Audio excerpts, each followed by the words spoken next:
पिछले बार 2017 के बाद मैं चुनाव लड़ चुकी हूँ और तभी से मैं जनता के बीच बनी हूँ, क्षेत्र नहीं छोड़ी हूँ और जनता के बीच गांव-गांव, घर-घर मैं जाती हूँ। सभी को दुखे सुखे मुअनी जियनी में मैं शामिल रहती हूँ।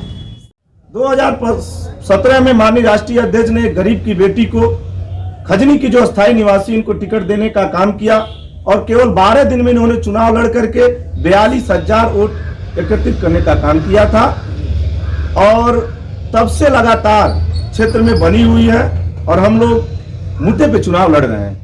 2017 में जब भाजपा की सरकार बनी तो लोगों को एक इच्छा जगी कि सरकार हम लोगों को रोजगार देगी, काम देगी, लेकिन इस सरकार में दबे कुचले गरीब पिछड़े दलित का उत्पीड़न हो रहा है।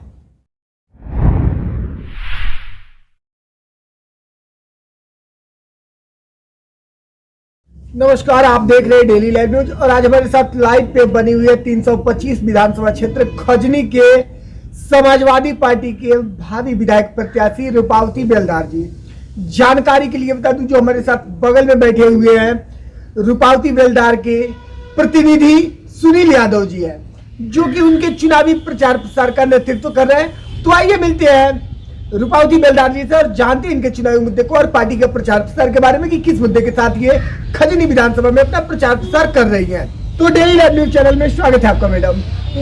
सबसे पहले मैं आप लोगों को धन्यवाद देना चाहती हूँ कि आप लोग आए, बहुत बहुत धन्यवाद। मैडम, लाइव के माध्यम से आपको आपके विधानसभा की जनता भी देख रही है, आप अपना परिचय दीजिए जनता को। हम श्रीमती रूपावती बेलदार समाजवादी पार्टी के प्रत्याशी विधानसभा खजनी 325। मैडम, 2022 के चुनाव में सारे प्रत्याशी अपना अपना एजेंडा दर्शा रहे, अपने अपने मुद्दे को दर्शा रहे। किस मुद्दे के साथ आप आई हुई है खजनी विधानसभा में? पिछले बार 2017 के बाद मैं चुनाव लड़ चुकी हूँ और तभी से मैं जनता के बीच बनी हूँ, क्षेत्र नहीं छोड़ी हूँ और जनता के बीच गांव-गांव, घर-घर मैं जाती हूँ। सभी को दुखे सुखे मुअनी जियनी में मैं शामिल रहती हूँ।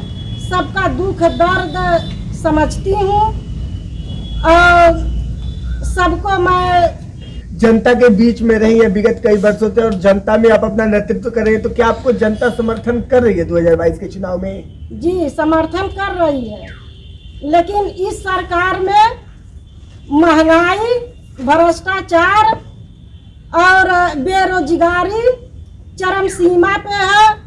मैं जाती हूँ, महिलाओं से मिलती हूँ, महिलाएं रोने लगती हैं कि इस महंगाई में हम अपने बच्चों को पढ़ाई लिखाई देखें कि हम किचन संभालें, क्योंकि इस सरकार में अभी आप देख लीजिए कड़वा तेल 250 रुपया कड़वा तेल है, 100 रुपया लीटर पेट्रोल डीजल है, पेट्रोल है, 1000 रुपया गैस सिलेंडर इस सरकार में मिल रही है।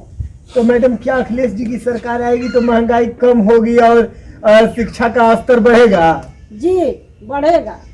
कैसे आप दावे के साथ कह सकती है कि अखिलेश जी की सरकार में शिक्षा का स्तर बढ़ेगा और महंगाई जो है वो कम होगी? कम होगी। पिछले साल अखिलेश जी का जो सरकार था तो उस सरकार में बहुत ही सस्ता, बहुत अच्छा सरकार चला रहे थे माननीय अखिलेश जी और हर उनके सरकार में सारे लोग खुश थे, युवाओं से लेकर के जनता से लेकर के सारे लोग उनके सरकार में खुश थे। किस मुद्दे के साथ अखिलेश जी आए हुए 2022 के चुनाव में उत्तर प्रदेश में? देखिए, हमारे राष्ट्रीय अध्यक्ष जी युवाओं को रोजगार देंगे, 10 लाख नौकरियां देंगे, हमारे ये बच्चियों को लैपटॉप देंगे, विद्या कन्या धन देंगे। महिलाओं के लिए 2000 रुपया, पहले 500 रुपया मिलता था, अब 2000 रुपया पेंशन देंगे।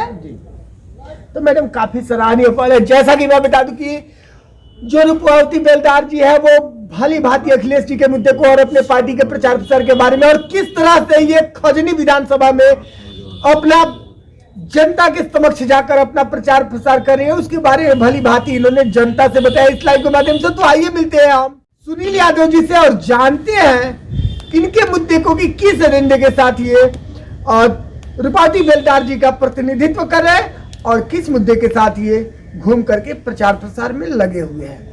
तो डेली न्यूज चैनल में स्वागत है आपका यादव जी। आपका भी, और मैं बहुत बधाई देना चाहूंगा डेली न्यूज को कि गोरखपुर के इस दक्षिणांचल में 325 विधानसभा खजनी में आए। आपका बहुत स्वागत, अभिनंदन है।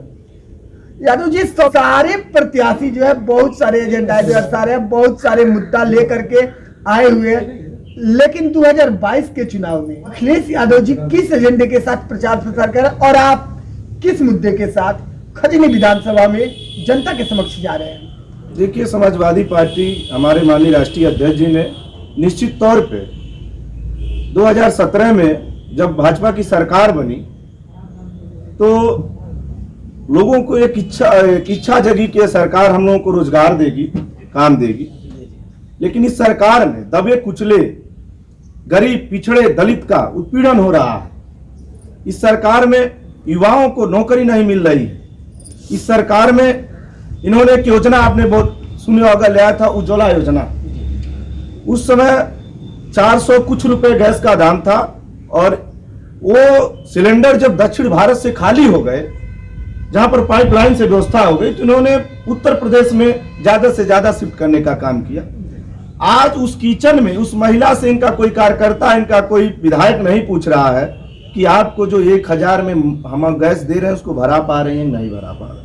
क्या आपको लगता है कि खजनी विधानसभा में परिवर्तन होगा और जो नेतृत्व है वो रूपावती बेलदार जी को करने का मौका मिलेगा समाजवादी पार्टी के लिए? निश्चित रूप से 2017 के पहले हमारे खजनी विधानसभा में बाहरी प्रत्याशी आज चुनाव लड़ते थे। 2017 में माननीय राष्ट्रीय अध्यक्ष ने गरीब की बेटी को खजनी की जो स्थायी निवासी इनको टिकट देने का काम किया और केवल 12 दिन में इन्होंने चुनाव लड़ करके 42,000 वोट एकत्रित करने का काम किया था और तब से लगातार क्षेत्र में बनी हुई है और हम लोग मुद्दे पे चुनाव लड़ रहे हैं। यहाँ के जो स्थानीय विधायक हैं माननीय संत प्रसाद जी, इन्होंने 15 साल कार्यकाल किए हैं, इनका 15वां साल चल रहा है। 10 साल का इनका कार्यकाल भारतीय जनता पार्टी की केंद्र में भी गवर्नमेंट रही और प्रदेश में भी गवर्नमेंट रही, लेकिन इन्होंने कोई ऐसा कल कारखाना नहीं खजनी विधानसभा में लगवा पाए कि जिससे यहाँ के युवाओं को एक अस्थायी रोजगार मिल सके। तो लाइव के माध्यम से आपको आपके विधानसभा की जनता भी देख रही है, आप अपने पार्टी के प्रचार प्रसार को लेकर और चुनावी मुद्दे को लेकर आप खजनी विधानसभा की जनता को क्या संदेश देना चाहेंगे? देखिए, मेरा मेन मुद्दा यह है कि जब 1989 में यहाँ के तत्कालीन मुख्यमंत्री वीर बहादुर सिंह हुआ करते थे, तो बगल में खरियरपुर है, वहां पर एक जैविक औषधाना केंद्र लगवाने का काम उन्होंने चालू किया था।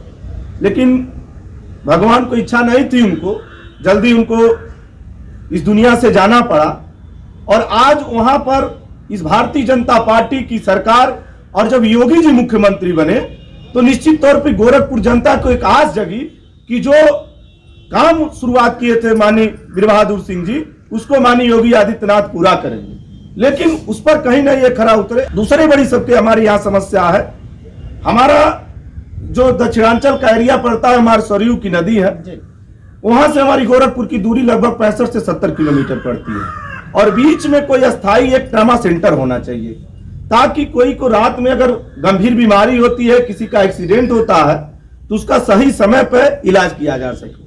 तीसरा बड़ा मुद्दा है कि एक जिनके नाम पे चुनाव लड़ते हैं, राम मंदिर के नाम पे चुनाव लड़ते हैं, एक राम जानकी राम मार्ग बना है जो बस्ती छावनी से होकर जनकपुर तक के लिए जाता है।